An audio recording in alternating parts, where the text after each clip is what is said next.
여러분, 창세기가 시작하는 책이라고 한다면 계시록은 마지막 부분 결론을 내리는 책이다라고 말씀드릴 수가 있겠습니다. 이 계시록은 모든 성경을 다 통틀어서 결론을 내리는 부분이에요.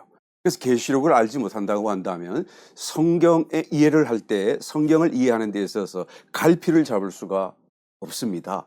그래서 계시록은 반드시 우리가 알아야 되는, 또 반드시 정확하게 이해해야 되는 말씀이 아닐 수가 없습니다. 이 계시록은 예언에 관한, 예언으로 일단 충만한 책이긴 하지만, 그러나 그 가운데 있는 대부분의 동사, 그 다음에 스스로, 이 무슨 뜻인지 여러분 잘 아시죠? 동사와 스스로의 그 시제가 예언이면 앞으로 일어날 것입니다, 이렇게 될 것입니다 하고 하는 미래 시제가 되어야 되는데, 사실은 대부분이 다 과거 시제로 되어 있습니다. 참 이상하지 않아요? 앞으로 되어질 것을 말하면서 완료형, 이미 다 끝난 것 같이 이렇게 표현하는 것들로 가득 차 있습니다. 그것은 무엇을 의미하는 것이죠? 완료되었다라고, 완료형이라고 하는 것은 완료되었다라는 것인데, 이미 그와 같은 사건들이, 내용들이, 그와 같은 예언들이 다 발생했다라는 것을 뜻하는 것이겠죠. 그런데도 불구하고 예언이라고 하는 것은 여전히 미래에 일어날 일이요, 아직은 우리의 세상 가운데, 이 시대 가운데까지는 다 일어나지 않았기 때문이다 라는 거 아니겠습니까? 사실 예언이기 때문에 미래에 관한 말씀이긴 하지만 알파이시고 오메가이신 그 하나님 안에서는 이 모든 것이 사실은 완료된 일이다라는 그런 뜻이에요. 그래서 완료 시제를 쓰고 과거 시제를 쓰고 있는 것을 보게 됩니다. 하나님 안에서는 이미 다 일어난 일이고 완성된 일이고, 그러나 우리 시대에서는 아직도 미래에 일어날 일들이다라는 그런 의미이죠. 그래서 이와 같이 과거와 완료 시제를 통하여 예언하는 그 이유가 무엇입니까? 그러니까 그 내용을 너희가 믿되 확실히 믿으라. 하나님 안에는 다 이루어져 있는 것이다. 조금도 불안해하지 말라. 그 내용이 그렇게 되지 아니하면 어떻게 하나 의심하지 말고 오히려 그 염려가 쓸데없다라는 것을 우리에게 시사하고 있는 줄 믿습니다. 그래서 이 말씀이 얼마나 단호하고 분명하고 또 1.1획도 틀림없이 이대로 다 일어날 것임을 우리는 반드시 믿음 가운데서 말씀을 대하고 또한 이해하고 또한 지켜야 될 줄 믿습니다. 그래서 3절 말씀 먼저 읽어보겠습니다. 이 예언의 말씀을 읽는 자와 듣는 자들과 그 가운데 기록한 것을 지키는 자들이 복이 있나니 때가 가까움이라, 이렇게 말씀하죠.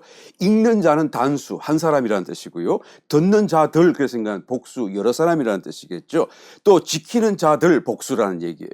그러니까 읽는 사람은 한 사람이고 듣고 지키는 사람은 여러 사람. 좀 이상하지 않아요, 이 구조가?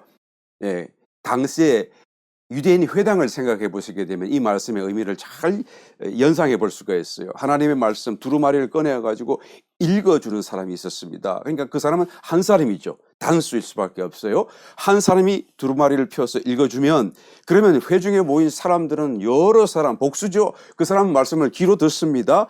또 그 말씀을 듣고 지키는 사람들도 여러 사람이게 되죠. 그래서 단수, 복수, 복수 이렇게 되어 있는 거예요. 그래서 읽는 사람도 듣는 사람도 지키는 사람도 모든 사람들이 복이 있다, 이 말씀. 그러니까 하나님 말씀을 접촉만 해도 그것은 어마어마한 복이다. 특별히 때가 가까워져 있기 때문이다 라고 말씀하죠. 왜 그렇습니까?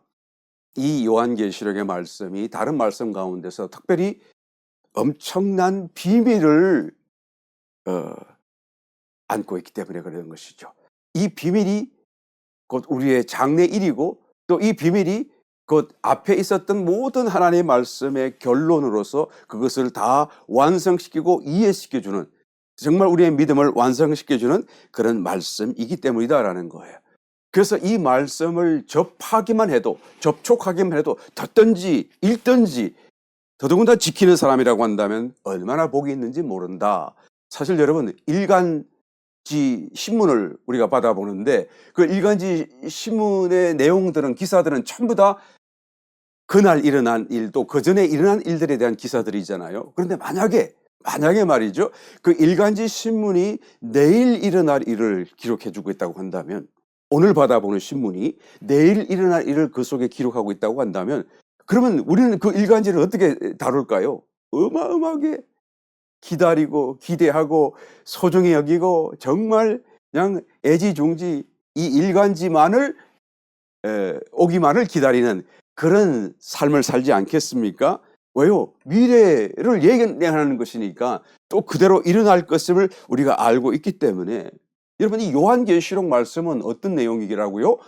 우리의 미래에 일어날 일이고, 그것도 나의 미래가 아니라 인류 역사의 미래, 결론, 영원한 결론, 모든 것을 통틀어서 이제는 끝을 예언해 주는 그런 내용을 담고 있는 말씀이죠. 그러니까 여러분, 그 일간지 하나 들고 있을 거 아니라 이 말씀을 들고 우리가 그렇게 소중히 여겨야 될 또한 하나님의 말씀이 아닐 수가 없습니다. 이 말씀을 읽고 또 읽고 기대하고 참으로 우리가 이 말씀을 따라 살아가야 되지 않겠습니까? 중세 시대는 성경을 자물쇠로 이렇게 딱 잠그고, 그리고 이 잠그고 자물쇠로 이렇게 딱 걸어 놓았다고 하지 않아요. 왜 그렇습니까? 성경을 아무나 펴서 보지 못하게 하려고. 또 라틴어도 사실 다 읽지도 못했습니다만은 그럼에도 불구하고 그런 성경조차도 다 자꾸를 채워서 이렇게 자물쇠로 잠궈 두었어요. 그런데 특별히 어떤 부분을 못 읽게 했습니까? 요한계시록. 이 부분을 아무나 읽지 못하게 하기 위해서, 그래서 누구든지 이 말씀을 보고 마음대로 해석하고 엉터리로 해석하면 안 된다고 하는 그런 의도로 성경 말씀을 자물쇠를 채워두었다라는 그런 역사를 우리가 찾아볼 수가 있어요. 그래서 더더군다나 그 중세시대가 영적 암흑기가 될 수밖에 없었던 이유가 바로 이 부분에 있는 거예요. 성경을 닫아두었기 때문에 그래요. 더더군다나 요한계시록 이 결론 부분을 더욱더 아무도 접근하지 못하도록 철저하게 또한 막아두었기 때문이다라고 말하지 않을 수가 없는 것입니다. 저와 여러분, 오늘날 말씀은 활짝 개방되어 있죠. 또 요한계시록도 활짝 열려 있어요. 아직도 어떤 사람은 요한계시록을 두려워하는 사람이 있더라고요. 어떤 사람은 요한계시록을 안 가르쳐주는 교회도 있더라고요. 그래서는 안 됩니다. 이거를 정말로 소중히 여기고 더 알아야 되고 더 확실히 알아야 되는 부분이 바로 요한계시록이 아닐 수가 없습니다. 왜? 결론 부분이니까. 오늘 저와 여러분부터 시작해서 이제 앞으로 이게 요한계시록이 끝날 때까지 이번 계시록 강의는 한 절 한 절 다 따라가면서 여러분들이 모든 구절과 단어를 이해할 수 있도록 또 함께 강의하고 나누는 그런 시간으로 준비해 가려고 합니다. 저와 여러분, 이번 계시록을 강의를 통해서 다시 한 번 더 이 비밀에 대한, 또 장래 일에 대한 분명한 청사진을 마음속에 얻게 되시고, 그리고 정말 성경 이해가 분명해져서 결론을 확실하게 내릴 수 있게 되어져서 이 말씀을 통해서 우리의 신앙이 새로워지고 또 이 말씀 그대로 읽고 듣고 지키는 자가 복이 있다 하는 그 축복이 저와 여러분 가운데 반드시 체험되고 소유되시기를 예수님 이름으로 축원드립니다.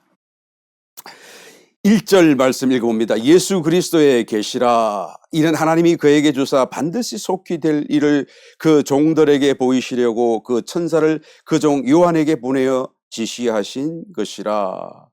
예수 그리스도의 계시라라는 말씀으로 시작합니다.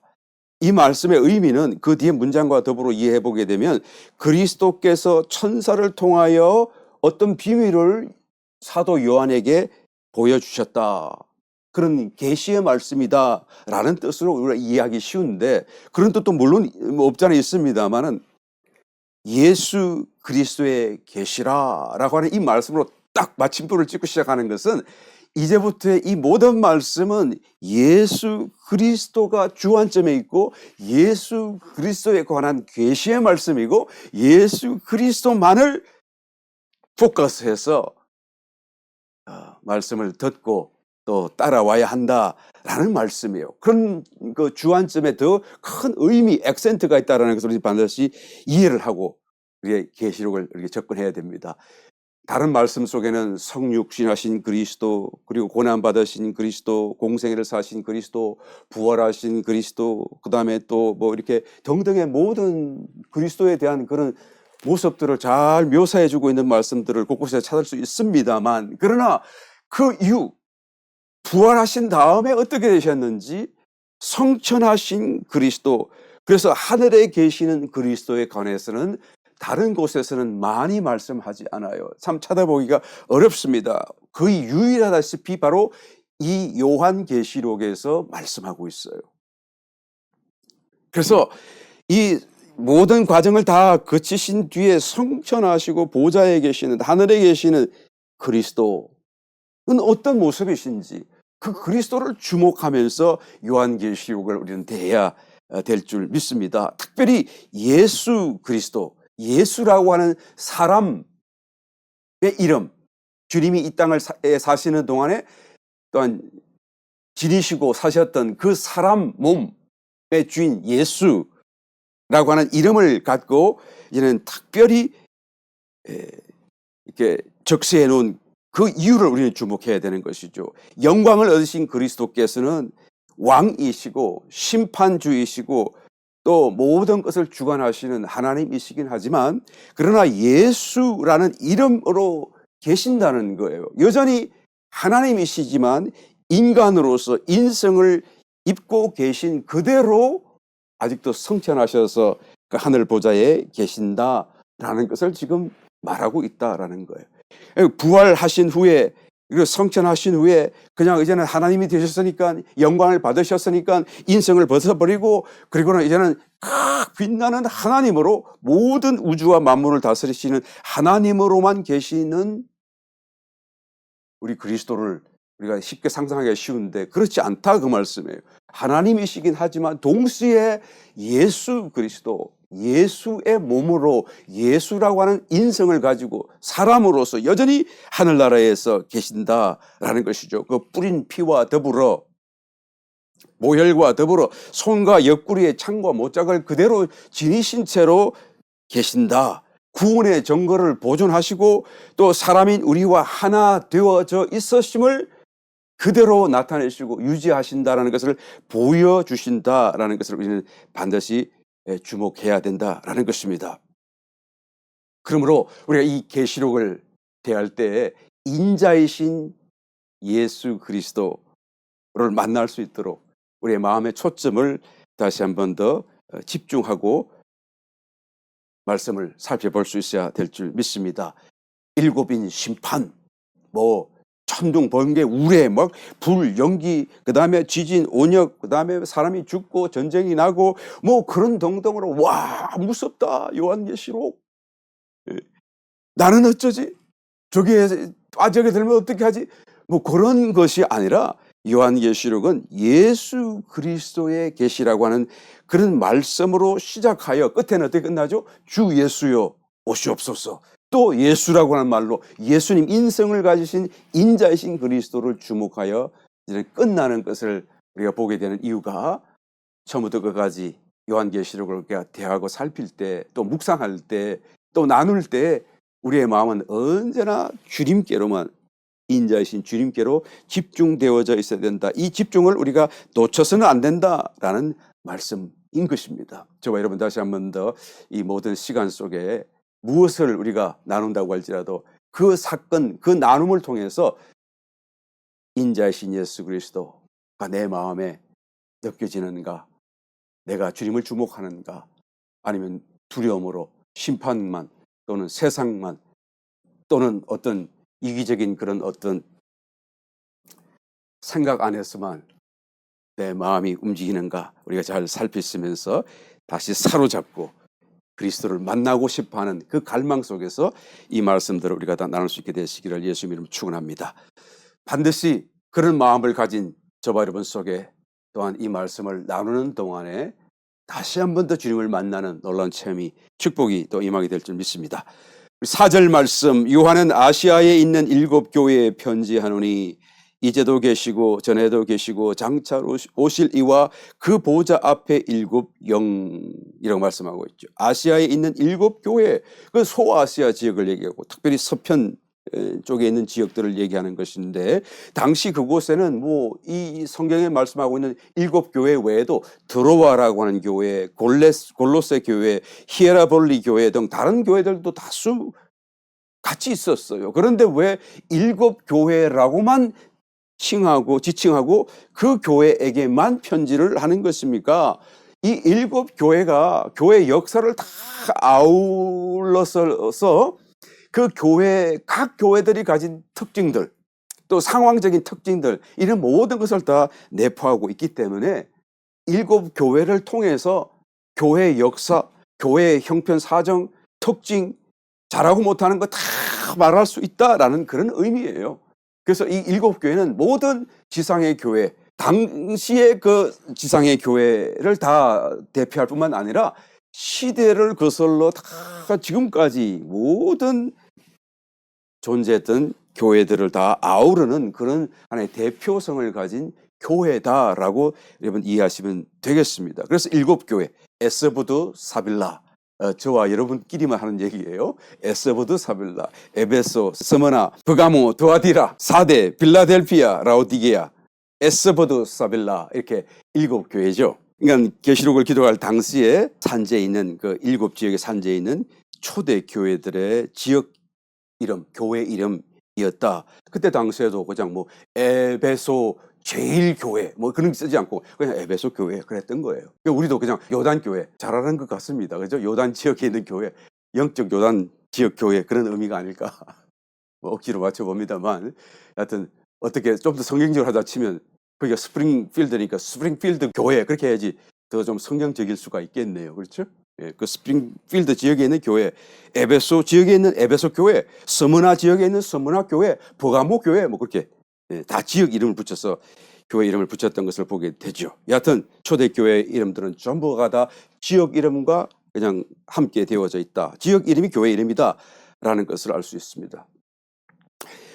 그래서 이 일곱 교회를 이해할 때에 그 시대 당시에 그 지역 이름을 따라 구별 지어진 이름으로서 당시의 그 동시대의 교회들이 각기 어떤 특성을 가졌는가, 그 특성들을 대표하는 어떤 의미 속에서 에스브두 사빌라 교회 이렇게 다 말을 하고 있다라고 우리가 찾아볼 수 있고 이해할 수도 있습니다.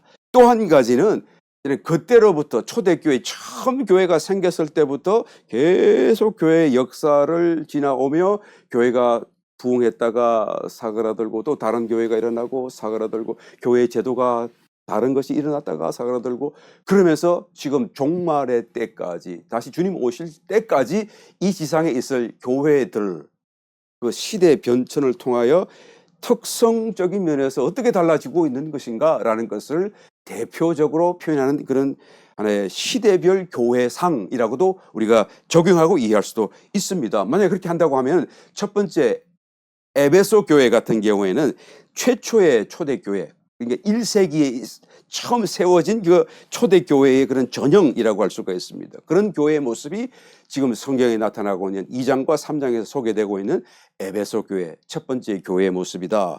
그러면 에베소 교회 다음 시대에는 어떤 교회가 일어납니까? 스무나 교회가 일어나겠죠. 그 스무나 교회는 앞에 교회가 어떻게 다른 것입니까? 그 다음에는 버가모 교회가 일어나죠.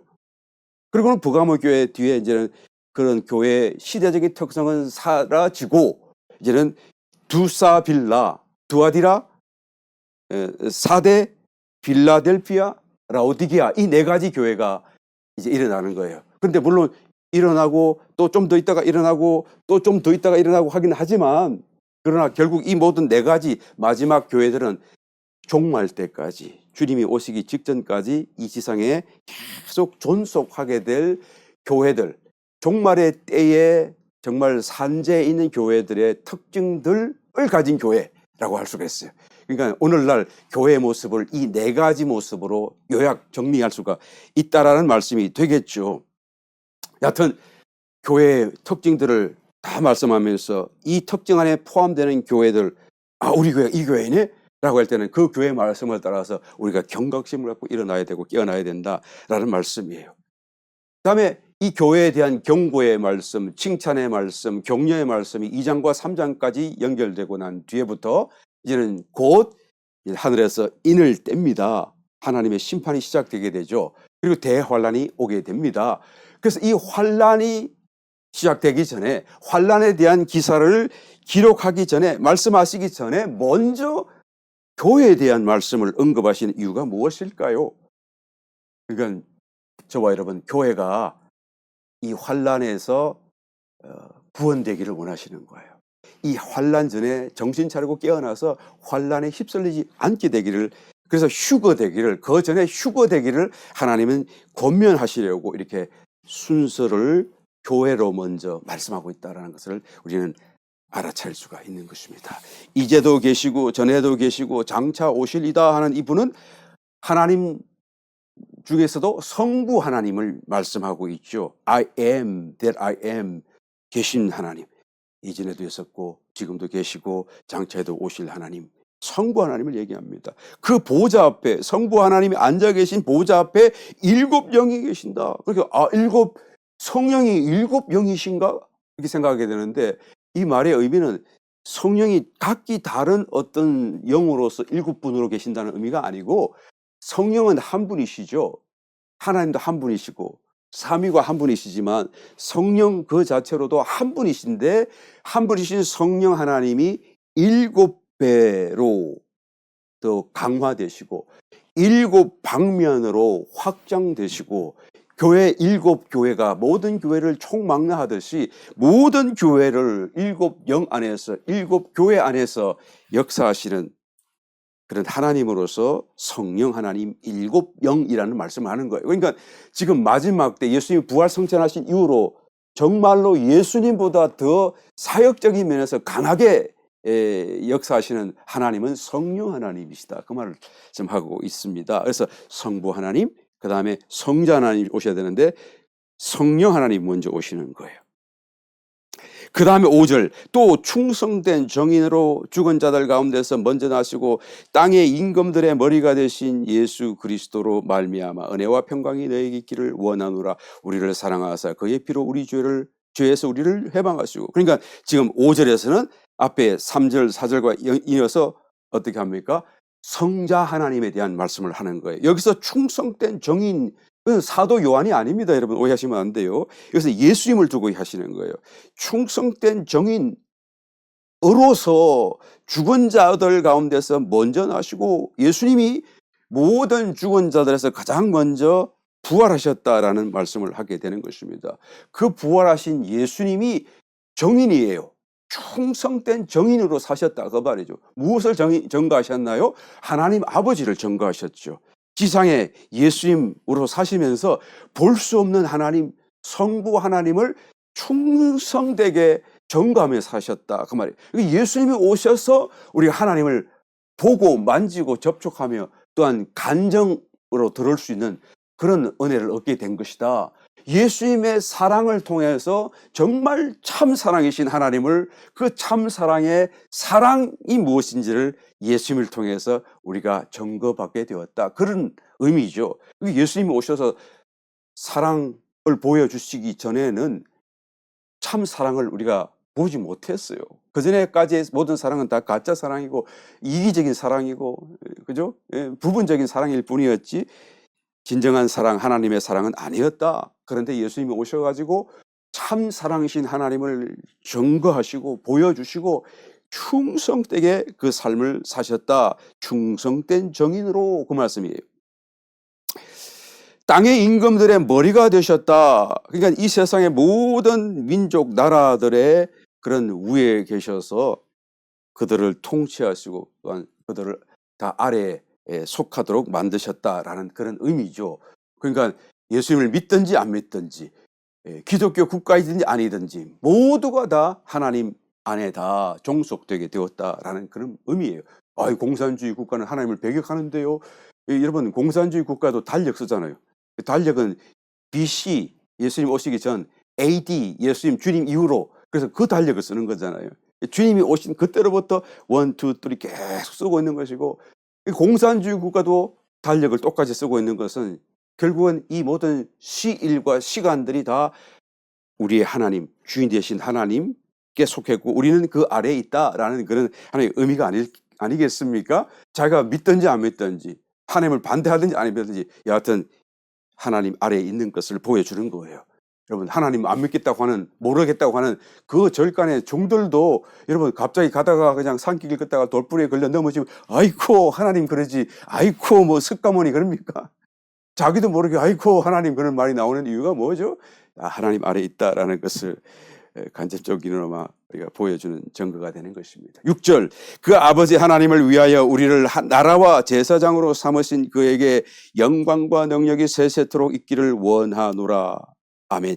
예수님은 믿는 우리를 하나님의 나라로 삼으셨고 하나님의 제사장으로 만드셨습니다. 하나님의 나라로 만드셨다라는 그 의미는 하나님의 통치가, 하나님의 법이, 말씀이 직접적으로 영향을 주고 미칠 수 있는 영역 안에 들어와 있는 것을 말하죠. 저 먼 산 위에는 큰 수력 발전소가 그냥 어마어마한 큰 물줄기를 가로막고 큰 터빈이 돌아가면서 막 물이 떨어지고 그러면서 전기를 만들어내잖아요. 그 만든 전기가 쭉 고압선을 타서 그냥 퍼지고 그렇게 이제는 짧은 전선 한 가닥을 가지고 이런 집 안에까지 들어와 있습니다.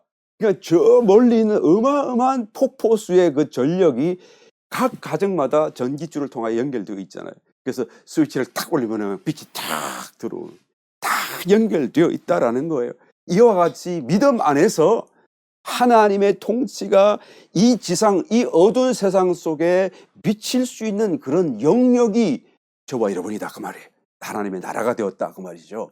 그러니까 우리 속에서, 우리를 통해서 하나님을 나타내고 빛이신 하나님을 증거할 수 있는 그런 영역 속에 우리 모두가 다 들어와 있고 나라가 되어졌다라는 말씀이고, 제사장이 되었다라고 하는 것은 저와 여러분들이 이 땅과 하늘 사이에서 하나님 앞에서 우리는 중재자로서 기도해드리고 또 하나님의 말씀을 증거하는 그런 자리에 저와 여러분들이 서 있다, 그렇게 만들어 주셨다라는 의미예요. 7절, 볼지어다 구름을 타고 오시리라. 각인의 눈이 그를 보겠고 그를 찌르는 자들도 볼 터이요 땅에 있는 모든 족속이 그를 인하여 애곡하리니 그러하리라. 아멘.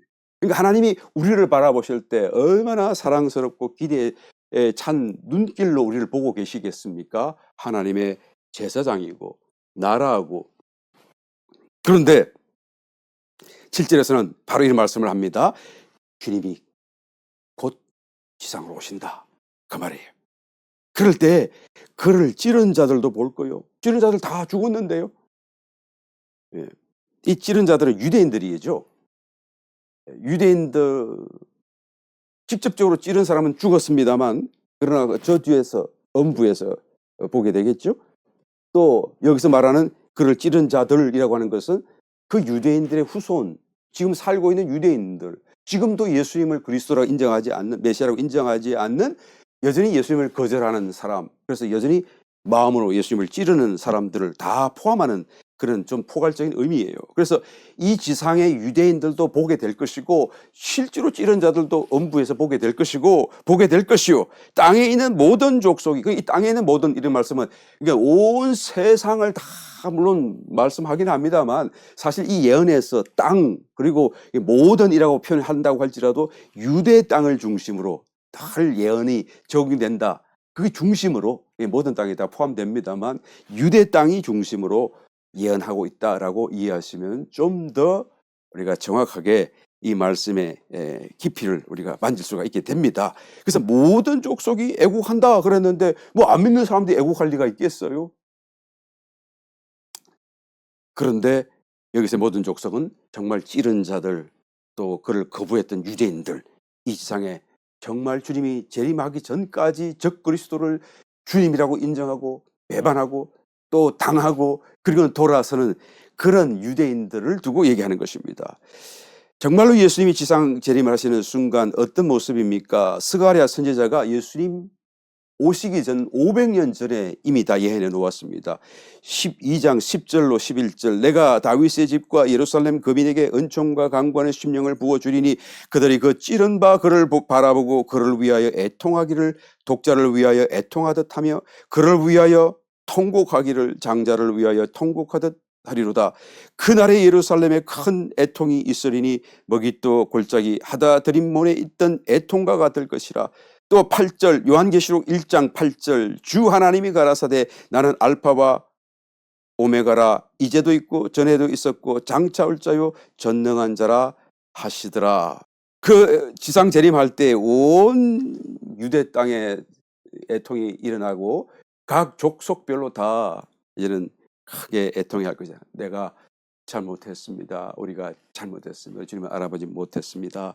라는 그런 회개와 고백이 일어나게 되겠죠. 그래서 주님께서 그들을 또 용서하시고 치료하시고 회복하시고 또 심판해서 또 의로운 자들은 다 천년왕국에 들어오도록 또 하실 것입니다. 방금 읽어드렸던 요한계시록 1장 8절 주 하나님이 가라사대 나는 알파와 오메가라 이제도 있고 전에도 있었고 장차 올 자요 전능한 자라 하시더라. 알파와 오메가라고 하는 말은 그 신약 성경에 쓰여진 그 헬라어에서 영어로 치면 A와 같은 단어예요. 오메가는 영어로 치면 G 끝나는 단어죠. Z와 같은 단어죠. 그러니까 처음과 끝 단어입니다. 그러니까 알파요 오메가라 그 말씀은 처음과 마지막이 되신다. 그러니까 이 모든 것을 다 포함한다. 이 모든 것이 다 되실 수 있다. 그러니까 이 알파벳으로 모든 것을 다 표현할 수 있듯이 말이죠. 그 모든 것이 다 하나님께 속했고 또 하나님이 만드셨고 그것들의 주인 되신 분이 하나님이시다. 그런 뜻이에요. 주 하나님이 가라사대. 그러니까 이 지금 기록하는 이 말씀이 또 내가 비록 사람이 내가 기록하지만 사도 요한이 말하는 것이죠. 이 요한계시록은 내가 기록을 한다 할지라도 이것을 말씀하신 분은 하나님, 여호와 하나님, 이제도 계시고 이전에도 계셨고 다시 장래에 오실 영원하신 여호와 하나님이시다라는 것을 분명하게 여기서부터 적시하는 거예요. 요한계시록을 기록하면서 처음 부분에서 벌써 딱 이 말씀을 하는 겁니다. 이 말씀이 그냥 된 거 아니다. 내 생각을 하는 거 아니다. 그냥 환상 보고 하는 거 아니다. 하나님이 직접 말씀하셨다 그 말이에요. 아주 강력한 하나의 증거가 아닐 수가 없습니다. 9절 나 요한은 너희 형제요 예수의 환난과 나라와 참음에 동참하는 자라 하나님의 말씀과 예수의 증거를 인하여 반모라 하는 섬에 있었더니 그러니까 로마의 핍박 기독교 핍박을 받고 체포당하고 유배당했어요. 이 외로운 외딴 섬 반모라고 하는 섬이에요. 거기서 이제 유배 생활하는 가운데 이제 기도하면서 이 요한계시록을 쓰게 되었죠. 보게 되었고요. 그런데 이런 말씀으로 시작합니다. 예수의 환난과 나라와 또한 참음에 동참하는 자다. 정말 어마어마한 그런 예언을 받으면서 이 놀라운 비밀을 깨달으면서 그냥 뭐 어마어마한 열망, 그다음에 기대, 감사, 희열 뭐 구원에 대한 기쁨 뭐 이렇게 얘기해야 될 것 같은데 환난, 참음, 예수님이 고난 받으신 그 고난 참으신 그 인내에 나도 동참하는 사람이다라고 말을 시작을 해요. 왜 환난을 얘기하죠? 왜 인내를 얘기하고 왜 참는다는 이 사건을 먼저 얘기하는 것입니까? 환난을 통과해야만이 하나님 나라에 들어가기 때문에 그래요. 이후에 나라는 말씀하는 이 모든 하나님의 나라 그런 은혜와 축복을 소유하기 위해서는 체험하기 위해서는 환난을 각오하라 그 말이에요. 환난을 들어가야 된다. 환난을 지나가야 한다. 비록 대환난을 피한다고 할지라도 우리는 우리의 삶 속에 환난을 각오해야 된다라는 그런 의미로 지금 이 말씀을 하고 있다는 것을 우리 알아야 됩니다. 사도행전 14장 22절 제자들의 마음을 굳게 하여 이 믿음에 거하라 권하고 또 우리가 하나님 나라에 들어가려면 많은 환난을 겪어야 할 것이다. 사도 바울이 교회와 제자들에게 이와 같이 권면하는 모습을 보게 됩니다. 하나님 나라 들어가는데 뭐 좋은 일만 있고 축복만 있고 막 굉장한 그런 기대로 말씀할 것 같은데 우리의 기대는 정반대로 하나님 나라에 들어가기 위해서는 많은 환난을 겪어야 한다. 그러니까 각오해라. 신앙 각오해라. 신앙적인 삶, 네가 좋은 일, 파란불만 일어날 것을 기대하지 말라. 평안하고 복되고 잘되고 잘 되는 것만 기대하지 말라. 오히려 그 반대다. 환난 또 환난. 그래야 정말 하나님 나라 가장 깊은 자리까지 들어가게 될 것이다 라고 말하는 거예요. 자신의 그 삶의 환경 속에서 만나는 문제를 통해서 환난을 통과할 수도 있겠고요. 자기 잘못이 아니라 신앙으로, 신앙 때문에 받는 그런 시험이겠죠. 불시험, 그런 걸 얘기하겠죠. 아니라고 한다면 나는 늘 평안하게 살다가 그냥 넉넉하게 살다가 아무런 어려움 없이 그냥 나는 일생을 잘 살았어요 한다고 한다면 그 사람은 결단코 여러분 하나님 나라에 들어갈 수가 없습니다. 그러니까 어떻게 되죠? 대환란을 통과하게 될 거예요. 결단코 말씀을 분명히 말씀드릴 수가 있습니다. 나의 삶 속에 아무런 어려움이 없었다. 문제가 없었다. 나는 날 매일같이 평안했고 물려준 유산 속에서 잘 살았다. 나의 일생은 늘 파란불이었다라고 하는 사람은 절대로 여러분 하나님 나라에 들어갈 수가 없습니다. 그런 사람들은 살아있다고 한다면 대환란을 반드시 통과하게 될 거예요. 왜 그런가요? 자신 속에 있는 죄성을 모른 채 살기 때문에 그래요. 그 죄성이 드러나야 되거든요. 그것이 벗겨져야 되거든요. 당시의 교회, 초대교회 당시를 한번 돌아가서 한번 생각해 보시길 바랍니다. 초대교회 성도들이 얼마나 뜨겁게 주님을 기다리며 섬기며 순수한 신앙 속에서 정말 함께 서로 부둥켜 안고 살았는지 성경이 잘 기록해 주고 있지 않습니까? 그런데 로마의 핍박, 대종교 핍박을 받았었어요. 그러니까 대규모로 순교자가 발생했던 때가 바로 그때였다라는 것을 역사가 말해주지 않습니까? 왜 그것이 필요하죠? 신앙생활 잘하는데 순수한 사람들인데 금방 주님이 그들을 격려했던 정말 초기 시대 성도들인데 사도들과 함께 사는 신앙인데 왜 그런 큰 핍박이 필요하죠? 하나님 나라에 들어가기 위해서. 그때가 아니라 자기 속에 있는 죄성을 드러내고 씻고 벗기 위해서요. 오늘날 여러분 말세지마를 살아가는 이 상황 속에서도 마찬가지로 대규모 그런 순교의 역사가 반드시 일어나게 될 것입니다. 물론 그런 외부 환경적인 그런 요소들에서만 핍박을 우리가 말할 수는 없겠죠. 자기가 매일매일 살아가는 그런 일상생활 속에서의 어떤 순교의 삶을 각오하며 산다고 한다면 그런 사람은 이미 그 삶 속에서 여러분 환난을 통과하는 거예요. 벗겨지고 있는 것이고 또 충분히 하나님 나라에 들어갈 수 있는 준비를 하는 사람이라고 할 수가 있는 것이죠. 아니라고 한다면 또 깊은 기도 생활 속에서 정말 영혼의 어두운 밤을 지나가며 정말 깊은 기도 생활 속에서 정말 죽음의 고비를 넘어가는 듯한 그런 체험 속에 사는 사람이라고 한다면 그것은 대환란 못지 않아요. 결단코 대환란보다 그런 환란이나 핍박, 그런 괴로움과 고난이 약하다고 할 수가 없는 그런 체험입니다. 그것을 지나간다고 한다면 자기를 벗는 것이죠. 아니라고 한다면 반드시 대환란을 지나가고 내 자신이 그 속에서 죽든지 아니면 벗든지 하게 되게 될 것입니다. 왜요? 내가 죽어야 비로소 내 속에 거하시는 그리스도가 나타나실 수가 있기 때문이다 라는 거예요. 그래서 요한이 다루는 하나님 말씀들은 요한계시록뿐만 아니라 요한이 기록한 하나님 말씀의 그 책들의 주제는 항상 생명이라는 거예요. 생명에 관한 문제를 주제로 다루고 있는 것을 보게 됩니다. 우리의 자연적인 생명, 옛 생명에서 새 생명으로 전환하는 것, 옛 생명을 벗어버리고 새 생명을 덧입고 그 새 생명 안에서 행하고 성장하는 이런 내용들을 다루고 있는 것을 보게 됩니다. 요한복음 12장 24절 내가 진실로 너에게 이르노니 한 알의 밀이 땅에 떨어져 죽지 아니하면 한 알 그대로 있고 죽으면 많은 열매를 맺느니라. 그러니까 자기 자신이 자기 십자가를 통하여 죽고 벗겨지는 이런 주제를 다루고 있는 이유가 여기에 있는 거예요. 그래야 하나님 나라 들어가니까요. 예. 농사, 추수, 여러분 이 마지막 휴거도 추수 개념이잖아요. 농부가 추수하는 개념이에요. 우리 아버지, 하나님 아버지는 그 농부라라고 요한복음 15장에서 말씀하고 있는 것처럼 말이죠. 이 추수 개념을 적용하고 있는 것을 볼 수가 있습니다.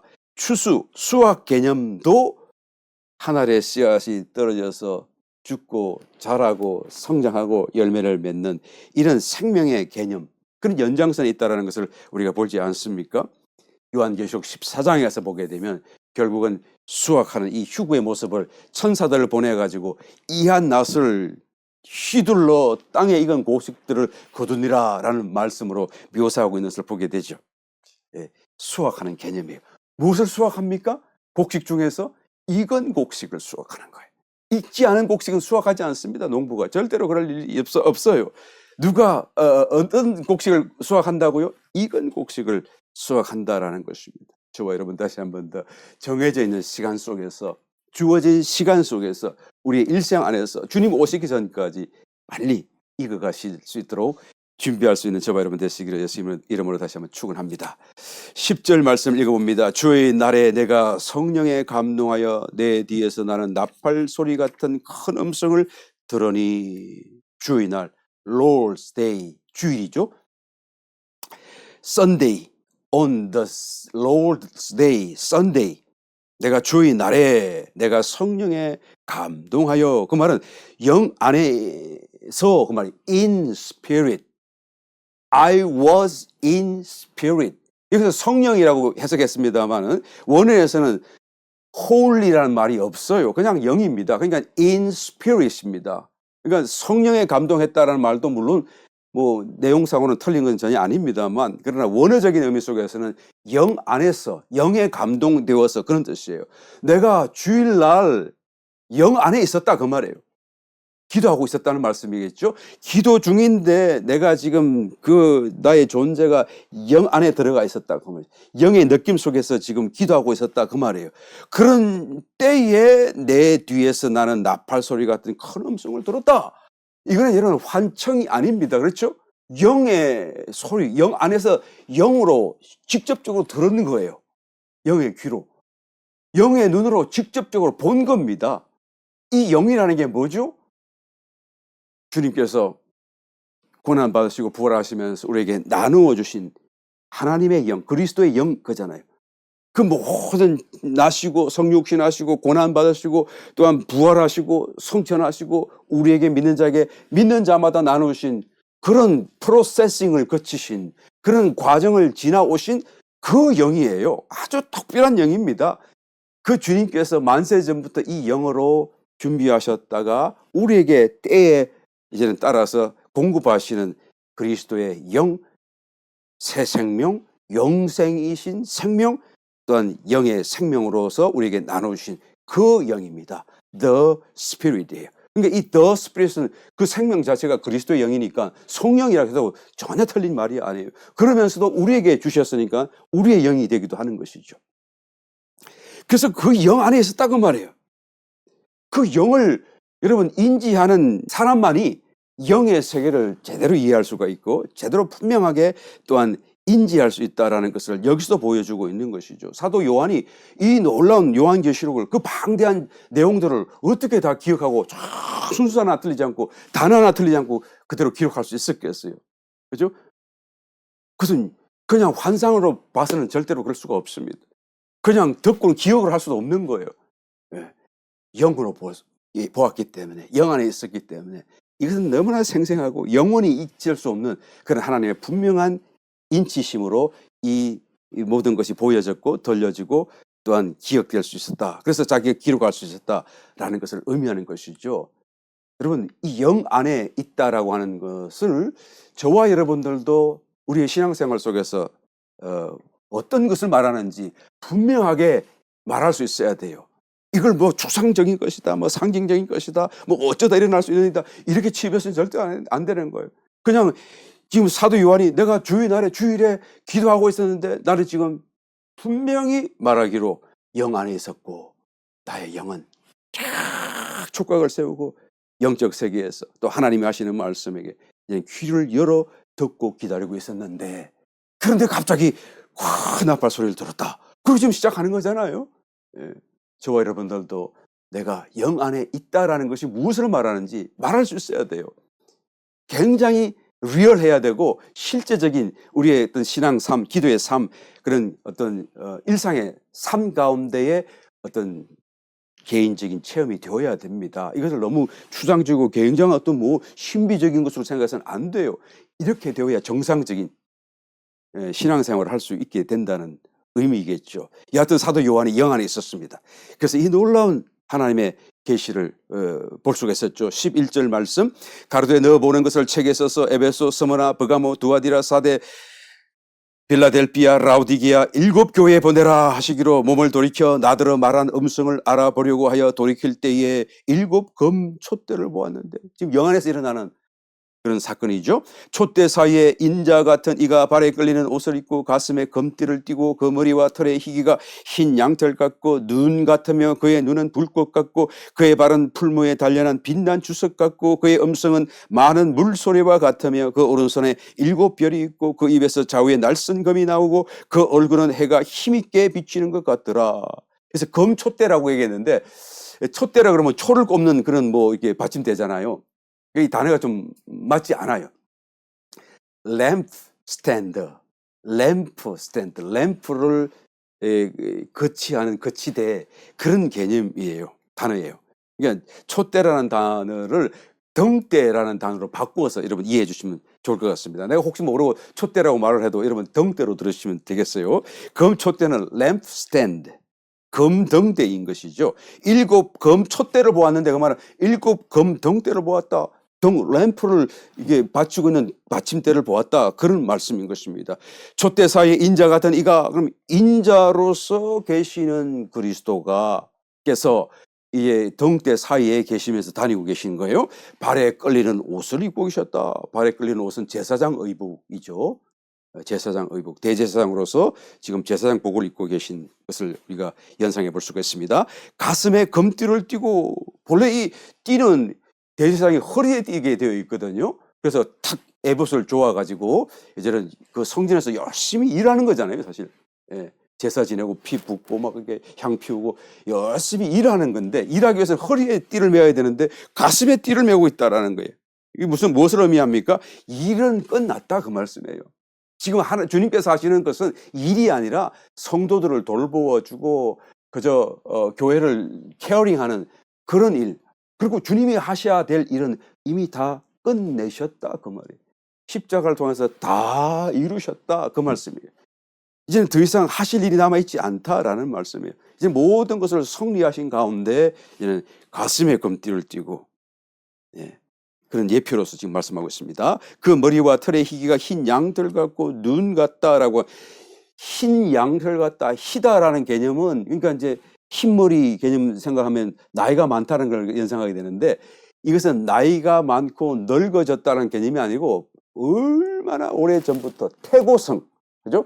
본래 그리스도께서 얼마나 오래전부터 존재하셨는지를 말하는 그리스도의 태고성을 표현하는 그런 하나의 표현이다라고 여러분 이해를 하셔야 됩니다. 늙어지셨다 그런 개념이 아닙니다, 전혀.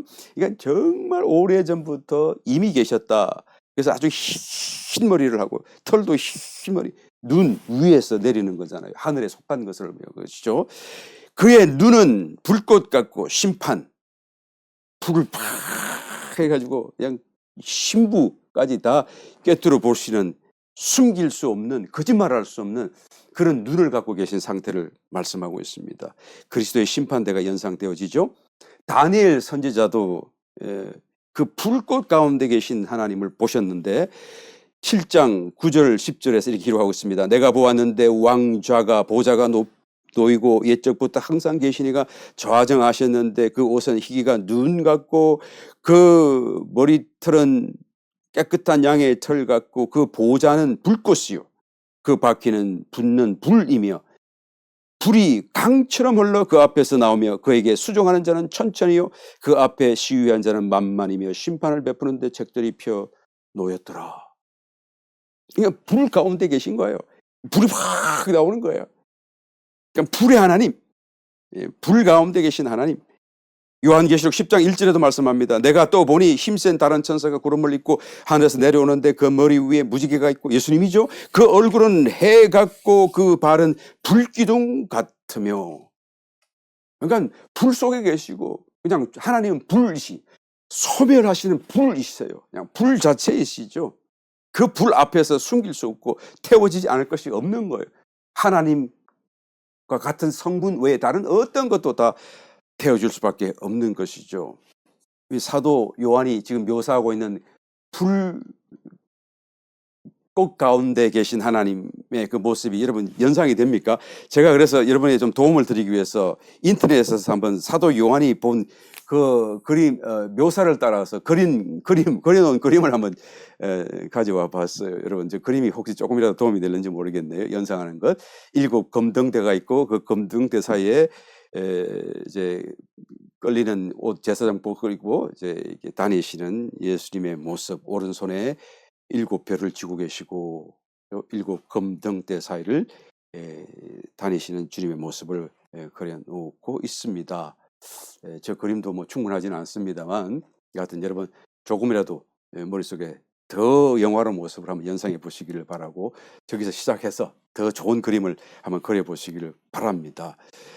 여하튼 저렇게 계시는 주님을 사도 요한이 보았어요. 실제로 영광 중에 계신 주님을 보았죠. 사람의 형체를 지니신 채로 영원히 계시는 주님을 보았습니다. 그런데 그 주님을 우리가 하나님으로 모실 수는 있을지언정 우리가 사랑할 수 있을까? 사랑의 대상으로서 하나님을 사랑할 수 있을까라는 생각을 해보지 않을 수가 없습니다. 왜? 하나님은 마땅히 사랑해야 될 대상이시고 또 헌무하고 예배해야 될 하나님이시긴 하지만, 근데 너무 크신 하나님이시잖아요. 우리에게는 너무나, 우리가 사랑하기에는 너무나 위대하신 하나님이시잖아요. 개미가 사람을 사랑할 수 있을까요? 사람이 개미를 사랑할 수 있을지라도 개미가 사람을 사랑할 수가 있을까요? 우리가 만약 하나님을 사랑한다고 한다면 대략적인 사랑이죠. 진정한 그런 깊이 있는 사랑이 될 수는 없을 것입니다. 나는 자연을 사랑합니다. 그럴 때 자연을 사랑하죠, 물론 하겠죠. 그렇지만 자연이 자기를 품어주고 이렇게 사랑하는 그 사랑과 비교할 수가 있을까요? 나는 산을 사랑합니다. 사랑하겠죠, 물론. 근데 그 산의 그 포용, 그 가슴과 비교했을 때 이 사랑이 이게 비교가 될까요? 여러분, 사도 요한이 전하는 그 주님의 모습을 연상해보고, 연상이 잘 안 될 것 같아서 그림을 한번 가져와 봤는데, 그 그림을 보시니까 정말 저 주님을 내가 사랑하는가? 또 저 그림에 있는 주님이 사랑스러우신가? 한번 여러분 생각해 보시기를 바랍니다. 아마 솔직한 심정으로는 내가 주님을 사랑하긴 하더라도 사랑할 수 없을 것 같아. 아마 그런 고백을 하지 않을까 싶습니다. 요한은, 이런 주님을 보았던 요한은 이 요한계시록 말미에 뭐라고 고백하고 있습니까? 주 예수여 오시옵소서. 이 말은 어서 오시옵소서 그 말이에요. 정말 기다립니다 그 말이죠. 몹시 기다려진다 그 말이에요. 물론 자기가 뭐 상 받을 것이 많아서 이제 자신이 있어서 그렇다라는 그런 고백은 절대 아닐 것입니다. 그냥 주님이 너무 좋은 거예요. 사도 요한의 눈에는 주님이 그 위대하시고 크고 어떤 면에서 좀 이상해 보일, 그냥 신비 속에 나타나셨지만 그 주님을 한번 보고 난 이후로는 정말 좋은 거예요. 지상에 계셨을 때도 사랑했지만 영광 받으신 그 주님의 모습을 보고 난 뒤에 너무 좋아서 이제는 어서 오시옵소서 라는 말로 나는 너무 기다려집니다라는 말이 고백하는 것을 보게 됩니다. 변화산상에서 그 변화되신 영광 중에 계신 주님을 보았던 베드로는 뭐라고 고백했죠? 주여 여기가 좋사오니 초막 셋을 짓고 영원히 살고 싶다라고 말하잖아요.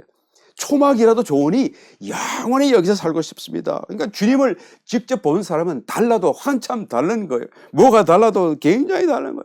두려워할 것 같은데, 물론 두려움도 있을 것이겠습니다만 너무 매력적인 거예요. 주님이 너무 매력 끄는 힘이 너무 강해서 그 사랑에 이끌려서 너무 좋은 거예요. 그래서 주님을 기다리지 않을 수 없고 갈망하지 않을 수 없고 모든 걸 다 잊어버리고 정신없는 말을 하는 거예요. 주님 여기가 조사오니 영원히 있고 싶어요 라고 하는 그런 정신을 잃어버릴 정도, 자기 자신을 잃어버릴 정도 그런 고백을 드리게 되는 것을 보게 됩니다. 여러분, 요한계시록 우리 말씀을 하면서 주님이 멀리 느껴진다고 한다면 주님을 다시 한 번 더 두 번째 만나는 그런 놀라운 체험을 갈망하시게 되시길 열심히 축원합니다. 사도 요한처럼 주님을 정말로 영 안에서 만나고 보고 하는 이런 놀라운 은혜를 우리가 반드시 갈망해야 될 이유가 여기에 있는 것입니다. 처음 주님을 만났을 때는 죄의 문제였어요. 죄를 용서받고 구원받고 하는 것이었다고 한다면 그 다음에 두 번째 만나는 것은 내가 주님을 사랑하는데 아니 사랑하고 싶은데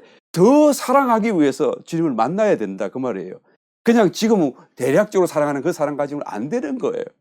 그러니까 주님을 배반하고 세상으로 끌려가고 그냥 주님을 찾는다가도 그냥 또 돌아서고 또 돌아서는 이유가 거기에 있는 거예요.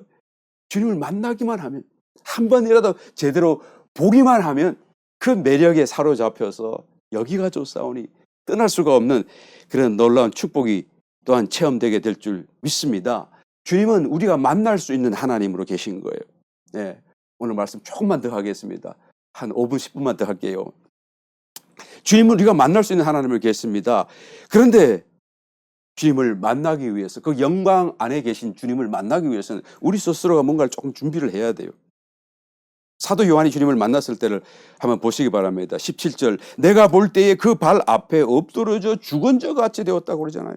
사도 같은 요한 같은 사람조차도 아직도 죄의 어떤 육체 가운데 살다가 보니까 아직도 완전히 다 거룩해지지 못한 거예요. 그러니까 주님의 거룩과 부닥치니까 그냥 힘이 다 빠져버리고 그냥 사망에 당한 사람같이 힘이 빠져 죽은 자같이 되는 거예요. 우리 같았으면 어떻게 되었을까요? 아예 그냥 뭐 숨도 못 쉬고 그냥 죽지는 않겠습니까? 남아있는 죄성의 문제가 해결되어야 영광의 주님을 우리가 체험할 수 있기 때문에 그런 것이죠. 아까 그래서 환난을 통해야 된다.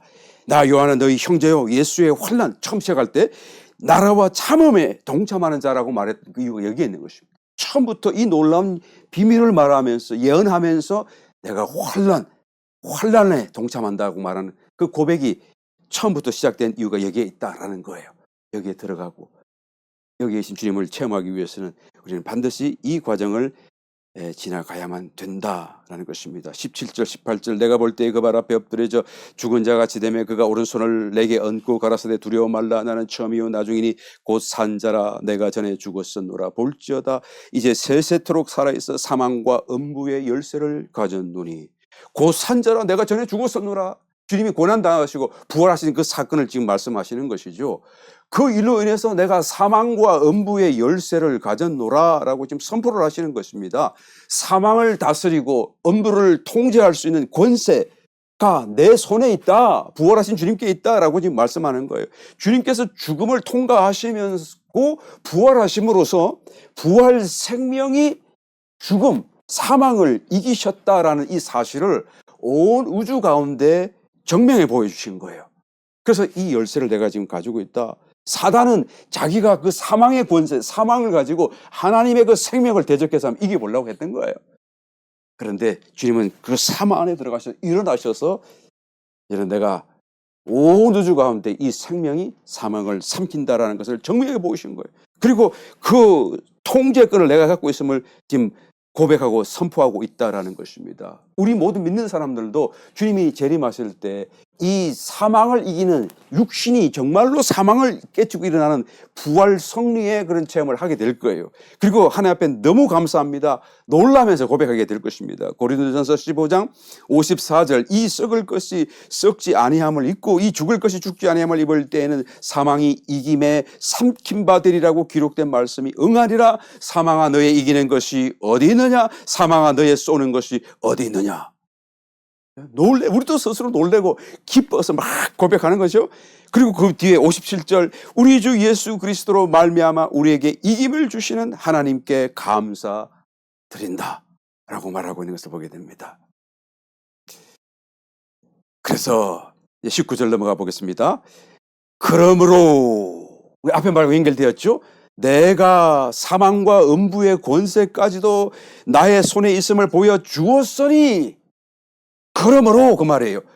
모든 선한 것, 모든 하나님의 속한 것들뿐만 아니라 생명에 속한 것뿐만 아니라 이제는 사망과 음부의 권세까지도 나의 손에 있음을 보여주었으니 그러므로 그 말이에요. 그러니까 이제부터 하는 말과 될 일들은 모두 다 나의 손에 있다라는 걸 너희가 알라, 확신하라 그 말이에요. 사단의 어떤 말에도 귀 기울이지 말라 그 말이에요. 반드시 그 말씀한 대로 지키고 잘 듣고 지켜서 반드시 이기는 자가 되고 상 받는 자가 되도록 하라 그런 말씀이에요. 그러므로 내 본 것과 이제 있는 일과 장차 될 일을 기록하라. 내 본 것은 내 오른손에 7별의 비밀과 7검 촛대라. 7별은 7교회의 사자요 7촛대는 7교회니라. 7별은 뭐죠? 7교회의 사자요 7검 촛대 검등대는 뭡니까? 7교회요. 그러니까 이 7별은 오른손에 쥐고 계셨죠? 그리고 7등대 사이를 지금 다니고 계시죠?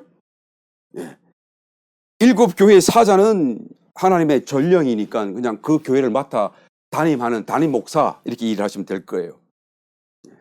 한 말씀을 자꾸 전하니까 그 담임 목사를 다 하나님이 지고 계시다 그 말이에요. 붙들고 계시다 그 말이에요. 그 교회가 어떤 교회의 모습이든 간에 하나님은 그 교회를 붙들고 계시다는 그런 말씀이죠. 7등대는 7교회니까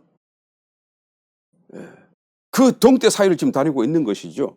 그런데 등대는 등이 아니에요. 등대는 등을 받치는 받침대일 뿐이죠.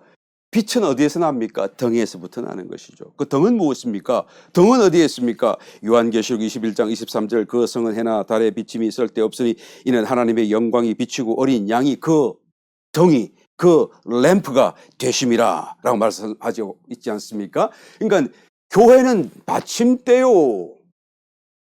그 위에 빛을 내는 것은 주님이시다라는 거예요. 주님이 7별을 붙들고 계시고 7등대 사이를 다니신다고 해서 모든 것이 저절로 잘 되는 것이 아닙니다. 등이신 주님이 등대 안에서 빛을 내실 수 있도록 모셔드려야 돼요. 그 교회마다마다 등대는 감추어져야 되고 등이 빛날 수 있어야 되는 것이죠. 어떤 데는 등대가, 어떤 교회는 등대가 빛나는데 등빛은 없어요. 교회는 거창한데 주님은 안 계셔요. 빛이 없어요. 주님의 임재가 없어요. 등이 빛이 나야 되는 거예요. 주님을 모셔둬야 되는 것이죠. 등이 빛이 나게 되면 등대의 모습은 감추어지게 됩니다. 그 등대가 어떤 모습이든지 상관없어요. 빛이 강렬히 빛이 비칠수록 모든 것이 다 가려워지게 되죠. 오직 빛만 남게 되는 것 아니겠습니까? 빛이 강렬하게 되면 그 교회에 있는 모든 성도들이 각기 어떤 성격, 어떤 일을 하고 어떻게 이쁘고 안 이쁘고 뭐 이런 게 다 가려워지게 되어 있어요. 받침대는 가려워지게 되어 있습니다. 그 교회가 이기는 교회, 이기는 자인 것을 지금 여기서부터 말씀하고 있다라는, 그러니까 이해해야 될 줄 믿습니다. 저와 여러분 정말 주님을 모셔드리고 개인적으로도 우리가 또한 단체적으로서 교회로서 주님이 주인 되시고 왕 되시고 교회의 가장 머리가 되시도록 우리가 모셔드리고 우리가 함께 그런 믿음 속에서 교회로 건축되어져 갈 수 있게 되시기를 열심히 축원합니다. 그래서 정말 계시록을 통해 말씀하시는 이기는 교회가 되고 이기는 자가 되시고 환난을 면케 되고 그 전에 올라갈 수 있는 저와 여러분 모두가 되시기를, 그래서 주님을 만날 수 있게 되시기를 다시 한번 예수님을 축원드립니다.